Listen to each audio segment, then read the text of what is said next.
नमस्कार साथियों, आप सभी का स्वागत है पुष्पा देवी भक्ति चैनल पर। आज हम मिलकर सुनेंगे एक बहुत ही गहरी और अद्भुत कथा। कमाया हुआ पैसा हाथों में क्यों नहीं टिकता और कहाँ चला जाता है। साथियों, अक्सर हम सोचते हैं, दिन रात मेहनत करते हैं, ईमानदारी से पैसा कमाते हैं, लेकिन फिर भी वह धन हमारे पास टिकता नहीं। कभी बीमारी में चला जाता है, कभी घर के खर्च में, कभी कर्ज में फंस जाता है, तो कभी अनजाने में छोटे छोटे अपव्ययों में खत्म हो जाता है। कैलाश पर्वत की पवित्र ऊंचाइयों पर एक दिन माता पार्वती ने भोलेनाथ से यह सवाल किया। माँ बोली, स्वामी, मैं देखती हूँ कि बहुत लोग मेहनत करते हैं, कमाते हैं, पर उनके पास धन टिकता क्यों नहीं।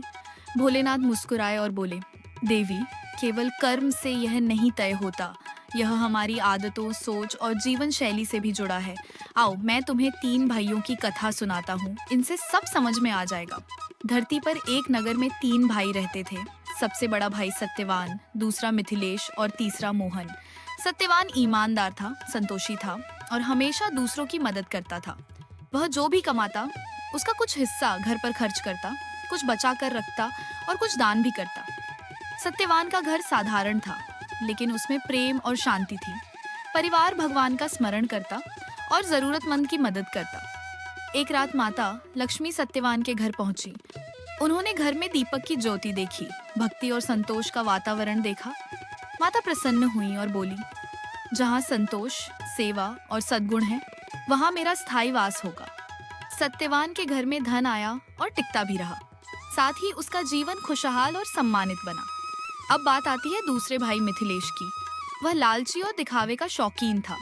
जो भी पैसा कमाता, उससे ज्यादा खर्च कर देता। कभी जुए में, कभी शराब में, कभी महंगे कपड़ों और शौकों में। उसका घर बाहर से चमकदार था, पर भीतर कलह और असंतोष था।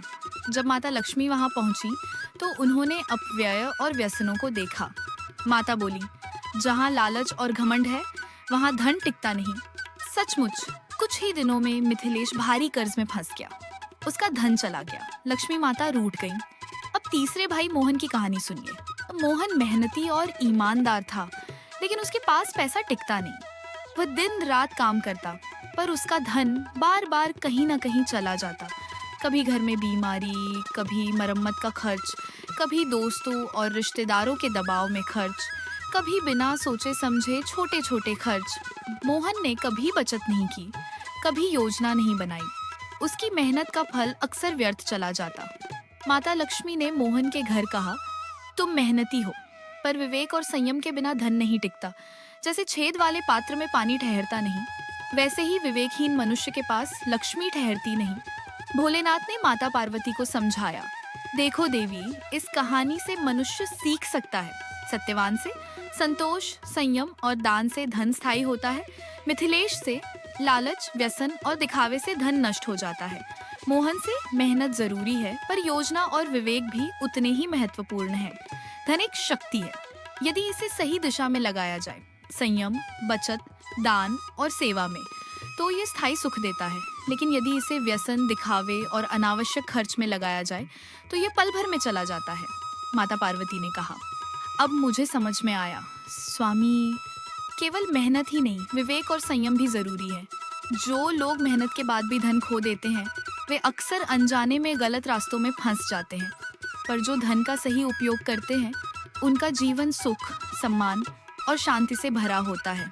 भोलेनाथ ने मुस्कुराकर कहा, मनुष्य को चाहिए कि वह मेहनत करे, पर समझदारी से खर्च करे, बचत करे, दान करे और बुरी आदतों से बचे। तभी लक्ष्मी माता सदा उसके घर निवास करेंगी। साथियों, यह कथा हमें यही सिखाती है कि कमाया हुआ पैसा तभी टिकता है जब हम उसे संयम, विवेक और सद्गुण के साथ संभालते हैं।